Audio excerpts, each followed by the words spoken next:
Defeating Germany by Raymond Lee, Jeffrey Lee, and Metsley Herrera. The Italian campaign. Allied leaders proposed an attack on Italy in January 1943. The plan was to force Germany to send troops already fighting in France and Russia to the Italian front. This diversion was set up for a beach landing at Normandy, France. On July 10, 1943, Allied forces landed in Sicily, an island off the coast of Italy. This beach landing, as a result, made Hitler order defensive lines to be established throughout the Italian peninsula. Over the course of several months, 4 battles were fought before Allied forces finally broke through Germany's Keissen and Gustav lines. This tactical victory would lead to U.S. General Mark Clark and his troops to march into Rome on June 4, 1944, 2 days before D-Day. Despite the invasion of Italy being a great diversion for Germany, the Allied powers needed another one. Therefore, Allied forces made it seem like the main invasion target was nearly Pas-de-Classe. The invasion of Normandy would have started on June 5th, but due to bad weather, the operation was postponed for 24 hours. On June 6, more than 5,000 ships and landing craft set sail for Normandy's beaches. The 5 beaches Allied forces landed on were codenamed Utah, Gold, Juno, Omaha, and Sword. Unlike the 4 other beaches, Omaha was by far the deadliest beach landing, as more than 2,000 Allied soldiers died. However, this catastrophic loss of life will not go to waste, as more than 150,000 American soldiers successfully stormed Normandy's beaches. This was partially due to Hitler believing this wasn't the real attack. Therefore, he didn't send nearby troops to aid the beach defenses. Allied aircraft were also effectively stalling German reinforcements.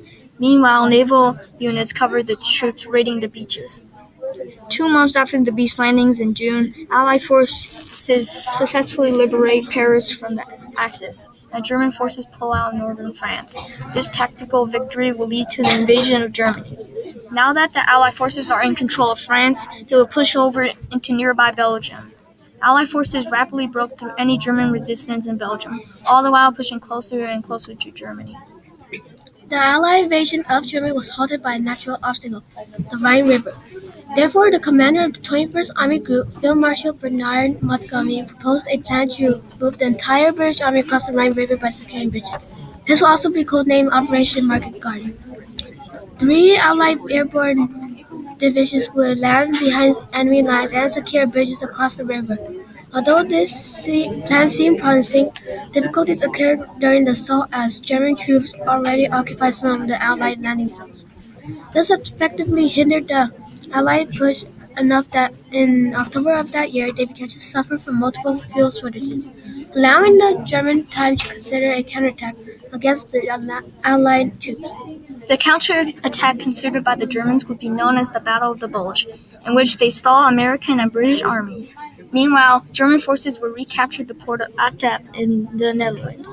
This attack started on December 16 with an artillery barrage on Allied forces along the Ardennes. The battle was mainly fought on a major crossroad at Bastogne for control of the town. On December 26, backup was sent for Allied troops in Bastogne in the form of George S. Patton's Third Army. In the end, his army successfully broke through any German resistance. The Germans had no other choice but to wait for bad weather before they could launch another counterattack. This was to prevent Allied aircraft to aid their troops on the ground. This bad weather was a double-edged sword, however. The weather would also slow down the Germans' assault, so much so that the bad weather was beginning to fade, and Allied aircraft would once again help their troops on the ground. As the British and American forces march in on Germany from the west, the Soviet Union comes in from the east, getting closer to Warsaw, Poland. On August 1st, Polish resistance rose up in Warsaw, but the uprising failed due to them having low amounts of equipment and ammunition. Also, the Soviets' Red Army didn't aid the Polish resistance in the uprising, because Stalin had halted the offensive. Stalin halted his army in order for anti-communist forces in the cities to be weakened. Although the Warsaw Uprising was a failure, that didn't stop the Russians in later conquering Romania, Bulgaria, Yugoslavia, and then Hungary. Soon, in 1945, the Soviets were prepared to invade another opponent, Germany. Thanks for watching our Screencastify. Screencastify.